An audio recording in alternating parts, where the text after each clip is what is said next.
কিন্তু প্রিয় নবী কোনোদিন আজান দেন নাই। আল্লাহু আকবার বলেন না? প্রশ্ন জাগে না যে আজান দিয়ে মানুষকে নামাজের জন্য ডাকা হয়, এ আজান নবীজি কোনোদিন দেন নাই কেন হুজুর? এটা আবার কেমনে কথা, কেমনে সম্ভব? নবীজি কেন কোনোদিন আজান দিল না? আল্লাহর নবী স্পেসিফিক নিজে কোনোদিন বলেন নাই এই কারণে আমি আজান দেই নাই, কিন্তু মুহাদ্দিসিনরা যারা গবেষক ওনারা রিসার্চ করে কয়েকটা বিষয় বের করেছেন এবং এটাই বাস্তব। এই কারণে নবীজি আজান দেন নাই। শুনেন, তারাবির নামাজ যদি নবীজি প্রতিদিন 20 রাকাত পড়তেন, এটা ফরজ হয়ে যাওয়ার সম্ভাবনা ছিল, ঠিক কিনা? নবীজি যেটা নিয়মিত করতো সেটা কি হয়ে যাইতো? ফরজ হইলে এটা মানে মানা, পালন করা, বাস্তবায়ন করা আপনার উপর আবশ্যক হয়ে যাইতো না? বুঝেন কথা? মায়ার নবী, রহমতের নবী, দয়ার নবী, এই জন্য প্রতিদিন 20 রাকাত উনি তারাবির নামাজ পড়েন নাই। কেন? যদি পড়ি, ফরজ যদি হয়ে যায়, আমার উম্মতের কষ্ট হবে। আজান যদি নবীজি দিতেন নিয়মিত, এই আজানটা দেওয়া এখন হচ্ছে কি সুন্নাহ। আপনি যদি আজান না দিয়েও নামাজ পড়ায়, আজকে ধরেন ইমাম সাহেব আজান দেন নাই বা মুয়াজ্জিন আজান দেয় নাই, আমি যদি নামাজ পড়ায় দিই, নামাজ হয়ে যাবে। আজান দেওয়া কি সুন্নাহ? কি সুন্নাহ? নামাজ হয়ে যাবে। কিন্তু নবীজি যদি নিজে প্রতিদিন আজান দিতেন, আজান দেওয়াটা ফরজ হয়ে যেত। কথা বুঝতে পেরেছেন? তাহলে রহমতের নবী দেখেন, এখানে আপনার আমার জন্য মায়া দেখিয়েছেন। আল্লাহু আকবার বলেন। নবীজি যদি কোনো কাজ আদেশ করেন যে এই কাজটা তুমি করো, এটা আপনার আমার মানা আবশ্যক হয়ে যায়, ঠিক কিনা?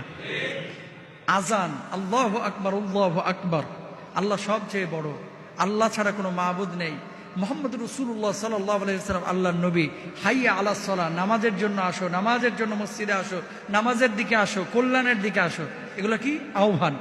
বেলাল রাদিয়াল্লাহু তাআলা আহ্বান করেছেন, আপনি আমি আহ্বান করছি, এটার কারণে ফরজ হবে না। কিন্তু নবীজি কোনো আদেশ করলে যার কানের মধ্যে এটা ঢুকে যাবে, তাকে অবশ্যই মসজিদে আসতে হবে, ঠিক কিনা? নবীজি এই কারণে কি করেছেন? ঠিক সেই সময় নবীজি আজান দেন নাই। এটা একটা কারণ হতে পারে। এবার আসেন, আমরা কি বলি? আশহাদু আন্না মুহাম্মাদান রাসূলুল্লাহ, আল্লাহু আকবার বলি না? আমি সাক্ষ্য দিচ্ছি যে মুহাম্মদ সাল্লাল্লাহু আলাইহি ওয়াসাল্লাম আল্লাহর প্রেরিত রাসূল। এখন নবীজি নিজেই তো রাসূল, উনি যদি আবার এই কথা বলে সাক্ষী দেয়, মানুষ মনে করতে পারে তার মানে ওনার পরে আরো কোনো নবী থাকতে পারে, ঠিক কিনা? এই জন্য আল্লাহ নবী কি করেন নাই? আজান দেন নাই। সুবহানাল্লাহ কন না? আপনার আমার পেয়ারা নবী, তিনি ছিলেন ইমাম। তিনি ছিলেন কি? নবীজি বসে আছেন, আর কোন সাহাবী নবীজিকে টপকায় এসে ইমামতি করবে? এত বড় কলিজা কোন সাহাবীর হন নাই, হয় নাই। আল্লাহু আকবার বলেন। বরং নবীজি সবসময় কি ইমাম ছিলেন। কিন্তু মৃত্যুর আগে নবীজি যখন মাজুর হয়ে গেছিলেন, দুর্বল হয়ে গেছিলেন, আবু বকর সিদ্দিক রাদিয়াল্লাহু তাআলা আনহুকে আল্লাহর নবী ইমামতির দায়িত্ব দিয়েছিলেন। এবং এমন ঘটনা ঘটেছে, আবু বকর ইমামতি করছেন, আমার আপনার পেয়ারা নবী পেছনে গিয়ে নামাজ পড়ছেন।